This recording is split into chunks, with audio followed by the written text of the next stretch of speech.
Y finalmente, algo, pregunta número 6, algo que quisiera agregar.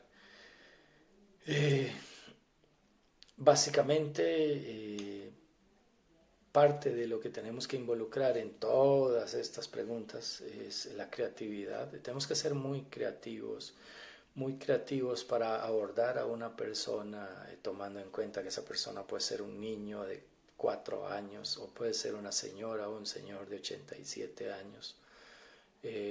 No porque sea un niño ni porque sea un adulto tenemos que estar lejos de la creatividad en cualquier área que nos estemos desarrollando laboralmente. Tenemos que tener muchísima creatividad, mucho interés también. Se maneja mucha idealización sobre nosotros los psicólogos, entonces tenemos que tener un interés continuo en estar mejorando, en estar actualizándonos, en estar aprendiendo, y esto involucra no solamente innovar, sino también tener una cierta curiosidad, porque a veces somos un poco arrogantes y podemos creer que todo lo sabemos, y es una carrera que realmente nunca sabemos nada, sabemos una parte nada más, y a veces esa parte no es realmente la que funciona y todas las personas son diferentes.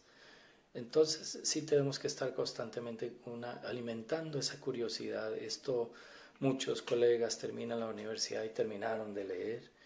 Muchos colegas se enamoraron de sus técnicas y pasan 20 años y siguen utilizando las mismas técnicas o confían mucho en esas técnicas, no investigan si hay otras técnicas que pueden ser más asertivas.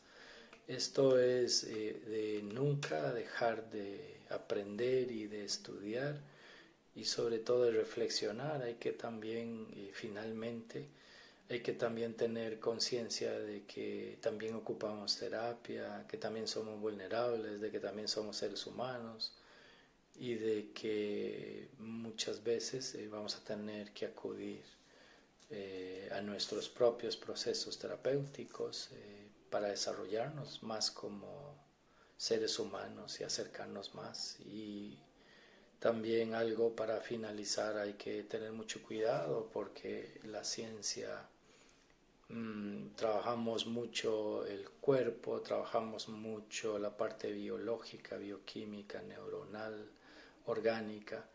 Tenemos que entender cómo funcionan todos los sistemas, y todos están muy conectados, muchos con el cerebro, incluso esa parte.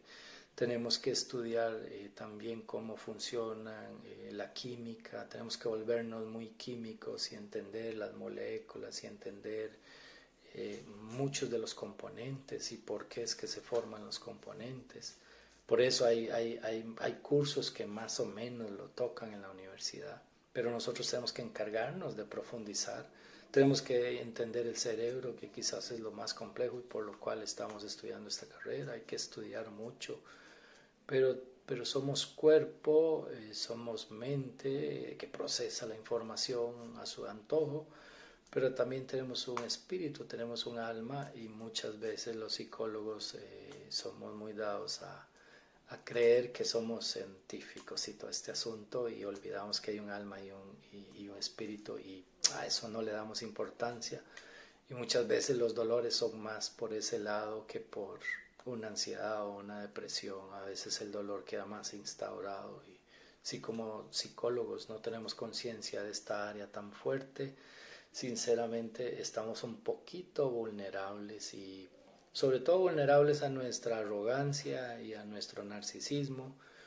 Eh, hay que explorar muchas áreas, no solamente son células y química, no solamente somos pensamientos, hay algo más allá todavía y más poderoso, y si nos amarramos de esas tres patillas, probablemente podamos ser más eficientes, y sobre todo amarrarnos a nuestra humildad, que probablemente sea una de las cosas más difíciles de los que trabajamos en salud, porque creemos que tenemos una cierta autoridad y un cierto poder, y a veces estamos muy equivocados. Básicamente esas serían mis respuestas, espero que te quede un poco claro. Eh, hacia donde, al menos mi humilde interpretación.